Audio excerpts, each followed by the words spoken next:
Just wait a minute.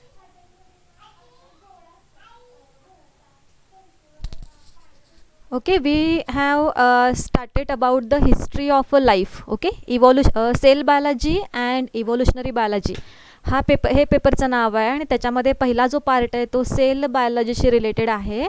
त्यातले काही part Dubal sir घेतील आणि काही पार्ट मी. Okay, but we are taking the interesting part from that syllabus, that is evolutionary biology. Okay, खूप interesting facts आपल्याला पुढं बघायचे आहेत. हा पार्ट तुम्हाला माहिती आहे already. We have studied this part in the 12th or the I think in the 11th standard, but we will touch this point in depth. Okay, so just start.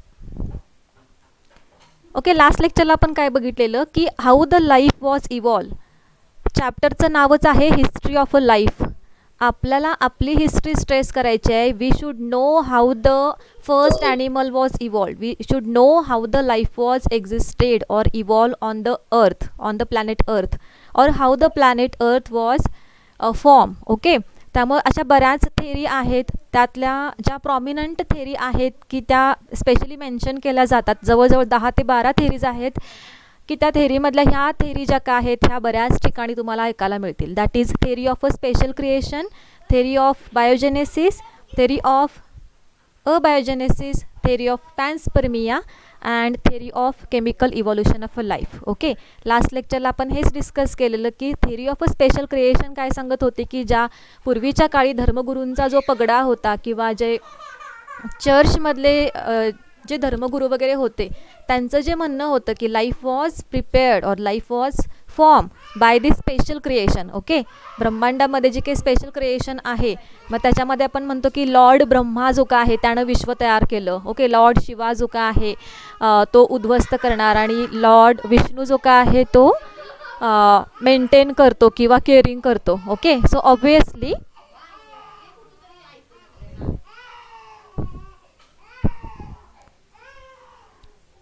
okay, some special power is there which is responsible to form the earth. Okay, according to this theory. The second theory was the theory of a biogenesis. Bio means living, genesis that is a formation. Okay, म्हणजे life form कशी झाली तर living थिंग्सपासून form झाली. Okay, the special experiment we have already quoted. हा सिलेबसमध्ये नाही आहे, so don't worry, you just know this difference theory. Okay, theory of a panspermia होती की ज्याच्यामध्ये कॉस्मिक जे काही रेज आहेत की जे सोलर रेडिएशनपासून येतात त्या रेजपासून आणि या युनिवर्समधून काही गेम्युल्स किंवा काही असे स्पोर्स असतील की जे जेव्हा जेव्हा एखादा मेटेरॉइट, जेव्हा एखादा धूमकेतू वगैरे अर्थवरती कोलाईड होईल त्यावेळेला त्याच्या कोलिजनमुळं ते जे काही गेम्युल्स असतील, ते जे काही मॉलिक्यूल असतील ते अर्थवरती आले आणि त्याच्यानंतर मग लाईफ एक्झिस्ट झाला, असं या थेरीचं म्हणणं होतं.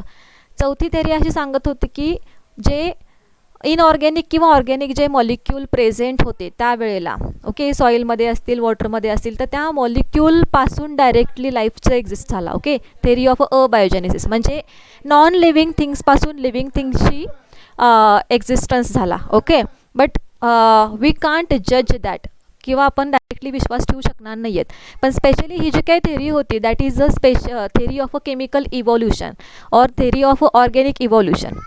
या थेरीचं म्हणणं काय होतं की ज्या वेळेला लाईफ एक्झिस्ट होत होती तर त्यावेळेला काही केमिकल रिॲक्शन्स झाल्या. ओके, फक्त शब्द कॉन्सन्ट्रेट करा की ज्या वेळेला वॉटर एक्झिस्ट होता अर्थवरती त्यावेळेला काही केमिकल रिॲक्शन झाल्या त्या मॉलिक्यूलमध्ये आणि मग लिव्हिंग सेलमध्ये जे आपण बायोमॉलिक्यूल बघतो, protein, nucleic acid, lipids, okay, carbohydrate, ते फॉर्म झाले. ओके, केमिकल इव्हॉल्युशन जे काय होतं की त्यानं काय सांगितलं की chemical reactions was form in between that molecule which was responsible to form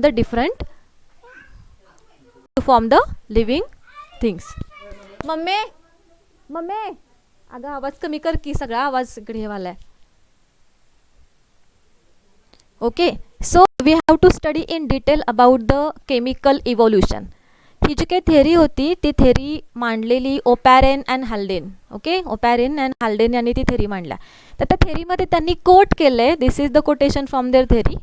त्यांनी सांगताना काय सांगितलं की this theory put for this theory explain hypothesis मांडले त्यांनी. आणि एखादं हायपोथेसिस जेव्हा आपण मांडतो त्यावेळेला एक्सपेरिमेंटल एव्हिडन्स असल्याशिवाय आपण ते हायपोथेसिस 100% ग्रांट करणार नाही आहे किंवा कन्सिडर करणार नाही आहे, right. So according to the Oparin and Haldane, near about 3 billion years ago the life was evolve from the non living matter.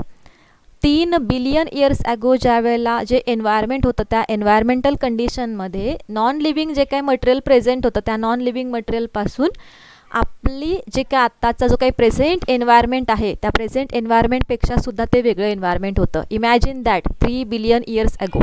आपण त्या कंडिशनमध्ये जाऊया की ज्या वेळेला लाईफ एक्झिस्ट नव्हता. Imagine that condition, imagine that temperature, imagine that particular environment of the earth where the non-living material was present but no any single living thing or living organism was present.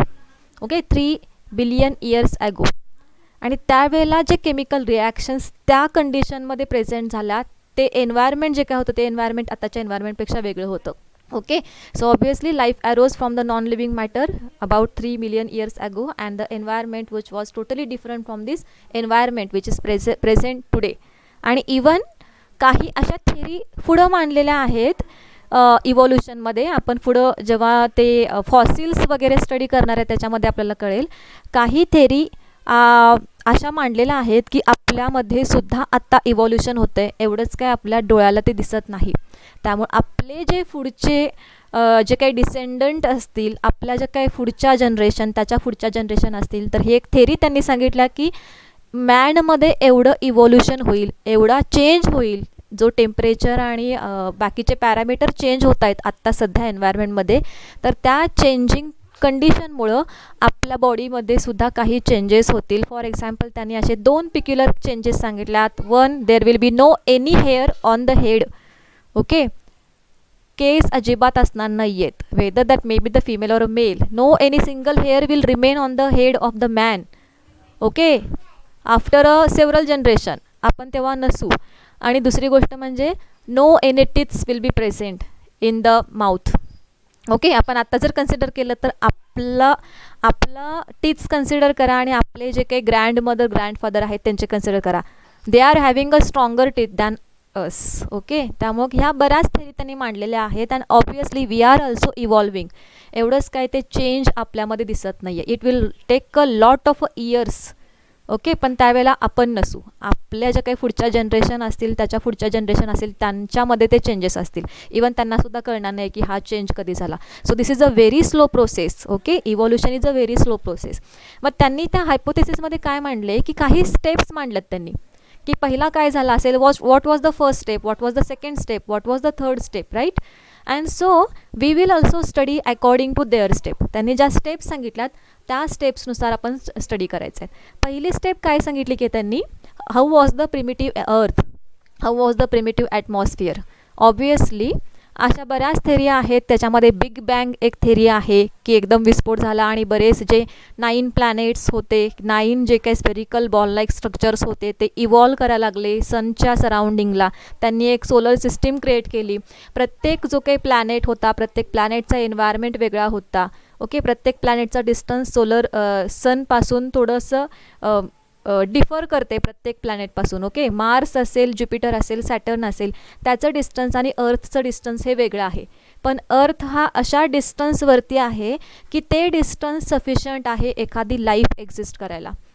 आणि नंतरच आता आपण बघतो की मार्सवरती सुद्धा आपल्याला असे काही कॅरेक्टर्स आयडेंटिफाय करायला मिळतात की may be the life was existed or Mars will be the next planet to live. Okay, त्यामुळं हे जे काही 2 प्लॅनेटचा हा जो काही रेंज आहे तिथं जे काही एन्व्हायरमेंटल कंडिशन आत्ता आहे that is a habitual zone. Okay, so therefore when we will trace this history at that time the primitive. Okay, त्या प्रिमिटिव्ह जी काय स्टेज होती त्यातलं टेम्परेचर जे काय होतं that was obviously hotter. Okay, it is not present today.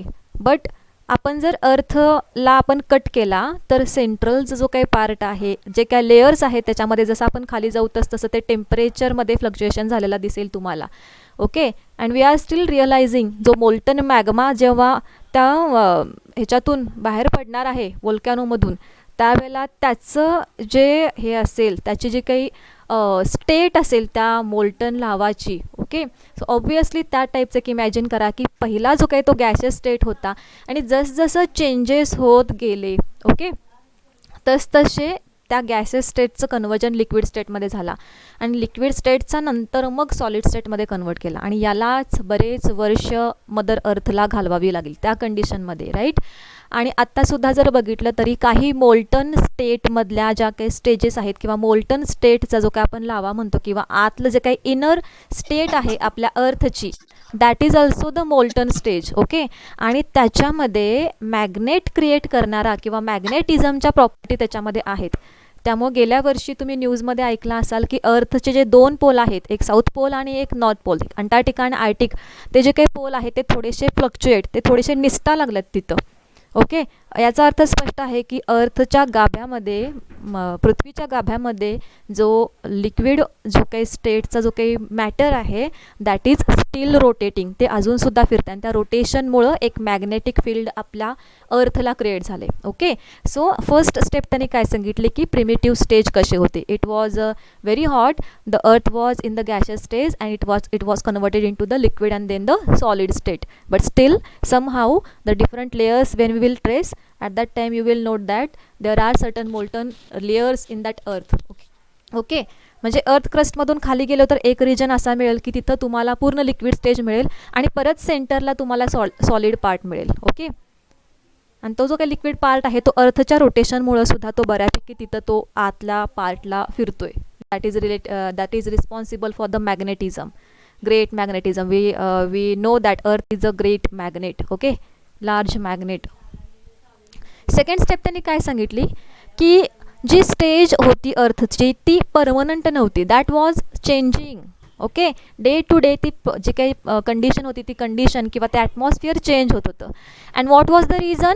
The reason was nothing but the solar radiations which was coming from that sun. Okay, सनपासून जे सोलर रेडिएशन येत होते तो एक मेन रिझन होता.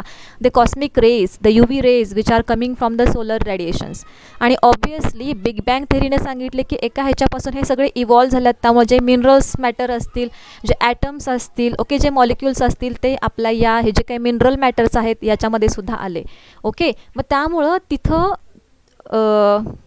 सेकंड स्टेप काय झाली की ऑर्गॅनिक कंपाऊंड तयार झाले. Organic compound that is the compound which are carbon containing जे काय असतील त्यांना आपण ऑर्गॅनिक कंपाऊंड म्हणणार आहे. आणि ते ऑर्गॅनिक कंपाऊंड जे फॉर्म झाले ते ऑर्गॅनिक कंपाऊंड कुठले होते तर obviously that was form from that different atoms, hydrogen, oxygen, nitrogen, कार्बनच्या युनियननं, फ्युजननं, केमिकल रिॲक्शननं ते काही ऑर्गॅनिक कंपाऊंड तयार झाले. ते ऑर्गॅनिक कंपाऊंड कुठले होते तर तो अमोनिया, मिथेन होता, कार्बन डायऑक्साईड होता, हायड्रोजन सायनाइड होता आणि water. Okay, water is not the organic, we will not consider the organic, but still it was form on that particular condition. आता इथं आपण जर कन्सिडर केला तर या स्लाईडवरती 2 पिक्चर आपण फोकस करतोय. One is the primitive atmosphere and the second is the atmosphere which is present today. Okay, जर नोटीस केला तर यातला एक मॉलिक्यूल असा आहे की जो आपल्या लाईफसाठी खूप महत्त्वाचा आहे, रेस्पिरेशनसाठी महत्त्वाचा आहे, is oxygen. And when you will observe the left side image there was a no oxygen. Okay, इथं oxygen molecule, there was no free oxygen. Free oxygen was not totally present. Okay, but oxygen was present in the combine form. Oxygen combine फॉर्ममध्ये होता पण ऑक्सिजन हा free फॉर्ममध्ये नव्हता. And that was the main reason. जेव्हा एखाद्या जेव्हा एखादी रिॲक्शन होताना जेव्हा ऑक्सिजनची गरज असेल, ऑक्सिजनबरोबर ते रिॲक्शन होत असेल त्या मॉलिक्यूलची, तेव्हा आपण त्याला म्हणतो ऑक्सिडेशन. आणि विदाऊट ऑक्सिजन असेल किंवा एखादा रिॲक्शनच्या वेळेला जर हायड्रोजन इनकॉर्पोरेट होत असेल तर त्याला आपण रिडक्शन म्हणतो. ओके, मग ऑक्सिडायझिंग एन्व्हायरमेंट म्हणजे कसलं एन्व्हायरमेंट म्हणणार आहे मी की तिथं ऑक्सिजन रिच एन्व्हायरमेंट असेल, भरपूर ऑक्सिजन प्रेझेंट असेल. पण ऑक्सिजन जर टोटली ॲबसेंट असेल तर त्याला आपण काय म्हणणार आहे, रिड्युसिंग एन्व्हायरमेंट. ओके, आणि हे एक मेजर रिझन होता की तिथं ऑक्सिडायझिंग एन्व्हायरमेंट होत नव्हता, तिथं फ्री ऑक्सिजन प्रेझेंट नव्हता. ही सेकंड स्टेप होती. वेगळे वेगळे मॉलिक्यूल तयार झाले, जे कॉस्मिक रेज, UV रेज तिथं येत होते, जे मिनरल्स प्रेझेंट होते ऑब्वियसली अर्थच्या स्वतः त्या मॅटरमध्ये, अर्थ जे जो काही मॅटर प्रेझेंट होता त्या मॅटरमध्ये जे मॉलिक्यूल होते त्यांच्यामध्ये रिॲक्शन होऊन काही ऑर्गॅनिक कंपाऊंड तयार झाली. ही होती second step, right. And the second step, as the oxygen was present but in the combined form, okay, there was no any free oxygen was present. That oxygen was also combined with the iron. Obviously earth मध्ये iron आहे, magnesium आहे आणि म्हणूनच एक magnetic effect तिच्याकडं आहे, मॅग्नेटिझमची characteristic आहे.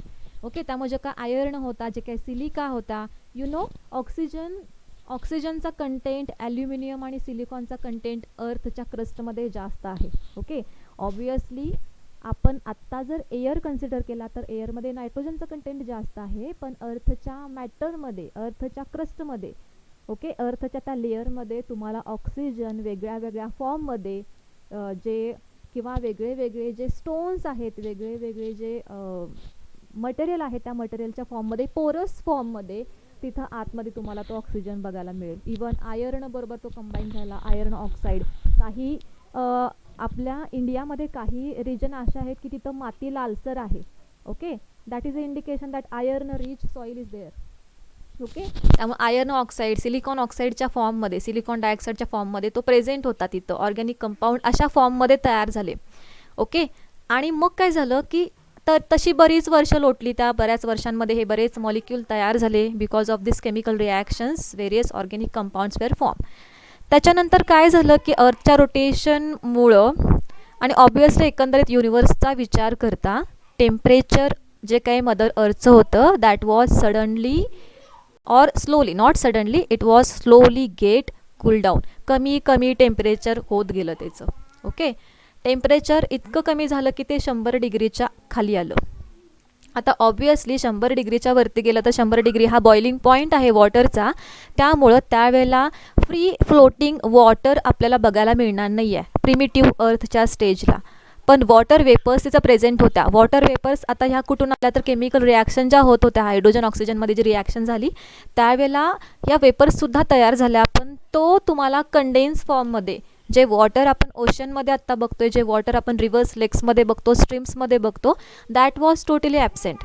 But what happen, okay, परत मॅजिकल इव्हिडन्स काय झाला की त्यावेळेला जे अर्थचा जो काही टेम्परेचर होता तो टेम्परेचर असा एक्झिस्ट झाला की बॉइलिंग पॉईंटच्या खाली आला तो टेम्परेचर. ओके, आणि ऑब्वियसली बॉइलिंग पॉईंटच्या खाली आला याचा अर्थ तुम्ही वॉटर जे इव्हॅपरेट होते 100 डिग्रीला, ते इव्हॅपरेट व्हायच्या ऐवजी ते कंडेन्स व्हायला सुरू होईल. ओके, आणि त्यामुळं जो काही वॉटर वेपर प्रेझेंट होता तो परत कंडेन्स झाला आणि खाली पडला त्या ह्याच्यावरती, अर्थ क्रस्टवरती. ओके, आणि ही जी काही प्रोसेस होती, ही process that is a evaporation and the condensation, evaporation and the condensation, that was the continuous process.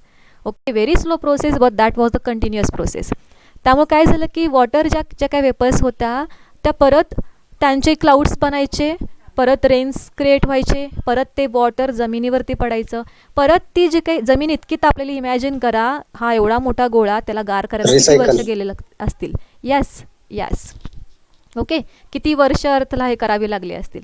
आत्ताच आपण जर मे महिन्यातून जेव्हा तो पाऊस पडतो त्यावेळेला इमॅजिन केला असेल की ती जमीन भिजायला किती हे लागतं आहे. ओके, आणि एक तो जो काही फ्लेवर सुटतो आहे, तसं त्यावेळेला तो जो काही जे काही वॉटर सायकल क्रिएट झाला, water vaporization, then rains, then water vaporization, condensation, then rains, that was recycling. Okay, it was absolutely right. आणि हे जे काही सायकल होते हे रिपीट झालं. आता हे रिपिटेशन जे चाललेलं ते कुठंपर्यंत चाललं, किंवा रिपिटेशन तर होतच होतं, पण जे काही वॉटर क्रिएट होत होतं with the help of what was the waters were present, or what was the water or whatever the rains were there at that time, that rains or that water get totally incorporated into the material or incorporated into the crust. Okay, त्या क्रस्टमध्ये पूर्ण dissolve झाला. पण नंतर एक अशी condition झाली की ही जी काही कंडिशन किंवा हे जे काही सायकल होतं रिसायकलिंगची, ही जी काही प्रोसेस होती ती त्या कंडिशनमध्ये अर्थ कूल झाली, आणि मग अर्थचं जे काही मटेरियल प्रेझेंट होतं त्या मटेरियल काही ठिकाणी ते जे काही वॉटर होतं ते वॉटर स्टॅग्नंट किंवा रोखून धरलं गेलं, किंवा ते लेक्स किंवा स्ट्रीम्स होते ते तयार झाले तिथं. ओके. ते वॉटर ते जे काय होतं ते लेक्स किंवा रिव्हर्स किंवा ओशनच्या फॉर्ममध्ये फॉर्म झालं, ते साठायला लागलं आणि त्याच्यानंतर मग हे जे काही ऑब्वियसली ॲटमॉस्फिअरमध्ये जे काही गॅशियस मॉलिक्यूल जे प्रेझेंट होते, that may B the organic compound and another inorganic compound, त्या वॉटरच्या सायकलिंग प्रोसेसमध्ये हे सुद्धा rains through obviously they will gathered at that lake. Okay. जे काही वॉटर कलेक्ट झाला त्या वॉटरमध्ये हे सुद्धा मॉलिक्यूल त्याच्यामध्ये इनकॉर्पोरेट केले गेले. Okay. Via rains. Okay. Then again हे जे काही हा जो काही रेन वॉटर होता, हा रेन वॉटर ऑब्वियसली लेक्समध्ये, रिव्हर्समध्ये किंवा ओशन्समध्ये किंवा छोट्या स्ट्रीम्समध्ये जे प्रेझेंट होते ते ऑब्वियसली फ्लोईंग ॲक्शनमुळं ते एका रिजनमधून दुसऱ्या रिजनला जेव्हा फ्लोट होत होतं त्यावेळेला बरेच जे मिनरल्स अर्थच्या क्रस्टमध्ये प्रेझेंट होते ते मिनरल्स किंवा सॉल्टसुद्धा येऊन त्या पाण्याला मिळाले आणि obviously we know that the larger ocean were created. At that time again whatever the compounds were present in the water and whatever the atmospheric environment was present, we already know the ultraviolet light of the sun or the lightning. Okay. विजांचं जे काही कडकडणं असेल किंवा ultraviolet light असेल, solar radiation जे काय असेल, त्या रेडिएशनच्या प्रेझेन्समध्ये हे जे काही ऑर्गॅनिक कंपाऊंड्स जे ओशनमध्ये किंवा लेकमध्ये किंवा रिव्हर वॉटरमध्ये जे मिक्स होत होते की जे शेवटी सगळ्यात ओशनमध्येच मिळाले. ओके. आपण नेहमी म्हणतो की लाईफ एक्झिस्ट झाला समुद्राच्या पाण्यामध्ये किंवा पाण्यामध्ये, तर ऑब्वियसली हे जे मेकॅनिझम तिथं वर्किंग होत होतं that was light a chemical reaction. Okay. That was really a chemical reaction and that was catalyse by this particular physical things. Okay. Physical parameters जे काय होते ते ऑब्वियसली जो काय अल्ट्राव्हायोलेट रेडिएशन होता, जे सनलाईट जो लाईटनिंग होता, त्यांनीसुद्धा कॅटॅलिसिसची किंवा ती रिॲक्शन स्पीडअप करायचं काम त्यांनी केलं. आणि ह्याच्यामध्ये काय झालं की ज्या केमिकल रिॲक्शन झाल्या त्याच्यामध्ये छोटे छोटे जे सिम्पल मॉलिक्यूल आहेत, we still our body is still made up of this small molecules. Okay. जे सिम्पल मॉलिक्यूल आपण म्हणतो, प्रोटीन्स की जे अमायनो ॲसिडचे बनल्यात, कार्बोहायड्रेट की जे सिम्पल शुगरचे बनलात, त्याच्यानंतर लिपिड्स की जे फॅटी ॲसिड आणि ग्लिसरॉलचा बनला आहे, आणि आपले न्यूक्लिक ॲसिड की ज्याच्यामध्ये रायबोज शुगर आणि आपले न्यूक्लिओटाइड्स असतील. ओके. त्यामुळे पहिला सिम्पलपासून कॉम्प्लेक्सिटीकडे गेले, सिम्पल मॉलिक्यूल पहिला तयार झाले, सिम्पल शुगर फॉर्म झाला आणि याला बराच वेळ लागला आहे.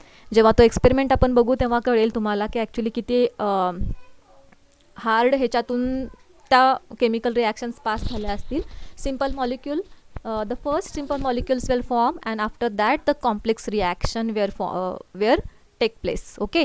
सिम्पल मॉलिक्युल्स एकमेकांबरोबर इंटरलिंक्ड झाले and we know that when the simple molecules or the monomers will link together via the specific bond, at that time it will form a long chain. Okay.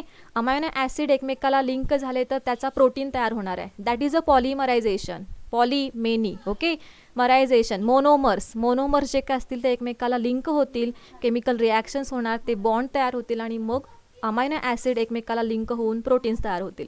Simple sugars एकमेकाला link होऊन आपले carbohydrate तयार होतील, पॉलिसॅकॅराइड्स. Okay. होमोपॉलिसॅकॅराइड्स, हेट्रोपॉलिसॅकॅराइड्स तयार होतील. न्यूक्लिओटाइड्स जे काय आहेत किंवा आपला न्यूक्लिक ॲसिड जे काय आहे ते न्यूक्लिक ॲसिड न्यूक्लिओटाइड्सपासून तयार होईल. ओके. त्यामुळे सिम्पल मॉलिक्यूल पहिला फॉर्म झाले. प्युरिन्स, पिरिमिडिन्स की जो न्यूक्लिक ॲसिडचा पार्ट आहे, हे सिम्पल मॉलिक्यूल पहिला फॉर्म झाले. आणि ऑब्वियसली आता इमॅजिन करा, जसं आपण एखादा सूप तयार करतो की ज्याच्यामध्ये जे कंटेंट असतं and that is a slightly liquid. Okay. That is not a totally solid or that is not a totally liquid. But imagine that soup which we take. Obviously at that condition it was like a soup. कारण तिथं ते नुसतं water नव्हतं, तर त्याच्यामध्ये जे mineral होते, जे सॉल्ट्स होते आणि जे बाकीचे कंटेंट जे मिक्स झालेले वॉटरबरोबर जे ऑर्गॅनिक कंपोनंट होते, इनऑर्गॅनिक कंपोनंट होते, त्याच्या प्रेझेन्समध्ये ही रिॲक्शन चाललेली, in the presence of this physical agent. Okay. Light and ultraviolet light and the lightning, and because of that particular condition these molecules were bond form झाला. आणि याच्यामध्ये सगळ्यात महत्त्वाचा role play केला म्हणजे कार्बन. ओके. कार्बन तुम्ही केमिस्ट्रीमध्ये शिकलाय, तुम्हाला माहित आहे की कार्बनच्या ज्या काही 4 ओके कॅटनेशनची प्रॉपर्टी म्हणतो ना आपण, एक कार्बन परत 4 वेगळ्या वेगळ्या मॉलिक्यूलला जॉईन होऊ शकतो. ओके, समजा हा एक कार्बन आहे, त्या कार्बनला परत 4 कार्बन जॉईन झाले, तर परत हे पुढं दुसऱ्या आणखी ह्याला जोडणार आहे. That will form the chain. Okay, catenation property. त्यामुळे कार्बनच्या कॅटेनेशन प्रॉपर्टीचा खूप मोठा रोल आहे इव्हॉल्युशनमध्ये. So obviously because of that formation of a covalent bond, electrostatic bond, ionic bond, the different simple molecules were form and that was like a soup. Okay, but that was not concentrated, but that was a diluted one. Okay, तो जो काही जे काही mixture form झालं त्याला broth पण म्हणतो आपण, ब्रॉथ, किंवा त्याला आपण सूप पण म्हणतो. आता ब्रॉथ हा टर्म तुमच्यासाठी नवीन असेल, सूप आपल्याला माहीत आहे, पण ब्रॉथ म्हणजे काय? ब्रॉथ ही टर्म तुम्ही मायक्रोबायोलॉजी रिलेटेड असेल.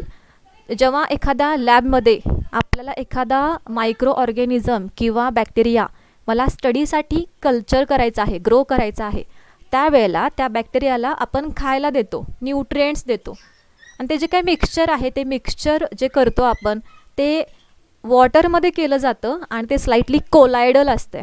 ओके, ते कोलायडल असते, जास्त तुमचं जेली लाईक पण असणार नाही आहे किंवा जास्त लिक्विड असणार नाही, पण तो कोलायडल असेल.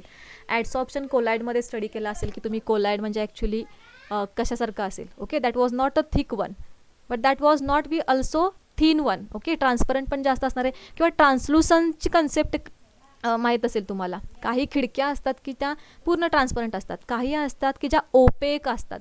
ओके, सो सिमिलरली हे जे काही न्यूट्रिएंट बॅक्टेरियाला खायला दिलं जातं त्याला ब्रॉथ म्हणतो आपण. ऑब्वियसली प्रिमिटिव्ह जो काही आपला hot dilute, okay extremely sorry इथं हिट झालं आहे, हॉट डायल्यूट सूप जो काय होता, obviously that was similar to the broth which we prepare in the lab. Okay, लॅबमध्ये जसं प्रिपेअर करतो सेम त्या टाईपचं होतं. लॅबमध्ये आपण आर्टिफिशियली न्यूट्रिएंट खायला देतो बॅक्टेरियाला, पण प्रिमिटिव्ह स्टेजला हे न्यूट्रिएंट्स तयार झाले. ओके, हे जे काही ऑर्गॅनिक कंपोनंट्स होते ते ऑर्गॅनिक कंपाऊंड्स तयार झाली तिथं. ओके, आणि हे जेव्हा ऑर्गॅनिक कंपाऊंड्स तयार झाले तर ऑब्वियसली आपल्याला माहिती आहे की ओशन्स किंवा सीच्या साईडला ज्या मिनरल एलिमेंट्स होते, जे काय म्हणतो आपण त्याला, वाळू, ज्या काही वाळूचे जे काही कण होते, तर ऑब्वियसली त्या सिलिकाचे जे काही मॉलिक्यूल होते त्याच्यावरती हे कोलायड व्हायला लागले. ओके, त्याच्यावरती हे ॲडसॉर्ब किंवा त्याच्यावरती जाऊन ते एकमेकांबरोबर अटॅच व्हायला लागले. ऑब्वियसली तिथं सिम्पल मॉलिक्यूलचं पॉलिमरायझेशन पण होत होतं, आणि त्याच वेळेला हेच मॉलिक्यूल सँडचे जे काही छोटे छोटे पॅकेट्स होते सँडला जाऊन ते चिकटायला लागले. ओके, एका ठिकाणी एकत्र यायला लागले. ते इमॅजिन करा, लिक्विड आहे, त्या लिक्विडमध्ये फ्लोटिंग कंडिशनला आहे, पण ऑब्वियसली ते कोलायडल जे काही मॅटर होतं ते त्याच्यामधले हे जे काही मॉलिक्यूल होते ते त्या सँडच्या पॉकेट्समुळं एकत्र यायला सुरू झाले. Okay, that complex molecule will come together in towards the sand particles. Okay, सँडचे जे काही पार्टिकल होते तिथंपर्यंत यायला लागले. आणि ऑब्वियसली मग काय झालं की ही जर प्रोसेस कंटिन्यू सुरूच होती, इव्हॅपोरेशन कंडेन्सेशन या ज्या काही प्रोसेस होत्या, तर obviously that was continue till, and at that time the matter or the material or the specific material which was formed, that is referred as a coacervate. Okay, हे जे काही coacervate होते that was nothing but the organic compounds which was adsorbed on the near to the silicate pockets. Okay, silica किंवा त्या ह्याच्या पॉकेटजवळ जे ॲडसॉर्ब झालेलं जे काही मटेरियल तिथं अक्युम्युलेट व्हायला गेलं, that was called as a colloidal droplet or also called as a coacervate. Okay, आता याच्याकडे असे काय खासियत होती, अजूनसुद्धा प्लाझ्मा मेम्ब्रेन तयार झालेलं नाही आहे. Okay, it was slightly looking like this, such a droplet. Okay, ड्रॉपलेटसारखं ते दिसेल, पण त्या कोयासर्वेट जेव्हा हे फॉर्म व्हायला लागले, म्हणजे एकंदरीत ते सगळे जे काही मॉलिक्यूल जे पॉलिमराईज होत होते ते एका ठिकाणी एकत्र आले, आणि त्यामुळं मोठे मॉलिक्यूल्स फॉर्म झाले आपले पॉलिमरायझेशनच्या त्या प्रोसेसमध्ये. आणि त्यामुळं जे अमायनो ॲसिड आपण पासून जे प्रोटीन्स म्हटलं, किंवा जे फॅटी ॲसिडपासून जे लिपिड्स म्हटलं आपण, किंवा स्पेशली जे न्यूक्लिओटाईड्सपासून न्यूक्लिक ॲसिड म्हटले, हे फॉर्म व्हायला आणखी मदत झाली. ओके, कारण कोयासर्वेट जे फॉर्म झाले त्या ठिकाणी सगळ्यांना एकत्र आणायचं जे काम केलं गेलं, in that due to that that sand particle. Okay, that was incredible. आणि त्याच्यानंतर मग हे जेव्हा पॉलिमरायझेशन व्हायला गेले त्यावेळेला मग तिथं एक मेम्ब्रेन फॉर्म व्हायला लागला, and that membrane was similar to the plasma membrane. Okay, आपलं जसं सेलची आउटर मोस्ट बाउंड्री आहे ती इंटिग्रिटी आहे, सेलची इंटिग्रिटी त्या प्लाझ्मा मेम्ब्रेनवरती डिपेंडंट आहे. त्यामुळं तिथंसुद्धा जे आपलं प्लाझ्मा मेम्ब्रेन आहे त्यासारखा एक मेम्ब्रेन कवर व्हायला गेला. ते जे काही मॉलिक्युल्स प्रेझेंट होते त्या मॉलिक्युलच्या सराउंडिंगला जो कोयासर्वेट फॉर्म झाला तिथं. And that was the primitive cell फॉर्मेशनची ही इनिशियल स्टेज होती. ओके, प्रिमिटिव्ह जे काही सेल आहे त्या प्रिमिटिव्ह सेलच्या फॉर्मेशनची ही पहिली स्टेप होती कोयासर्वेट फॉर्म झाल्यानंतर. मग तिथं आता डिसिजन घ्यायचा होता की who will take the responsibility for division. Okay, हा डिसिजन खूप मोठा होता. डिसिजन घ्यायचा होता की हा जो काही एक सिंगल प्रिमिटिव्ह सेल तयार व्हायला लागल्या, I am not telling a cell, primitive cell, ही जी काही प्रिमिटिव्ह सेल आत्ता तयार होत्या त्यासारखी सेल आपल्याला पुढं परत फॉर्म करायच्यात.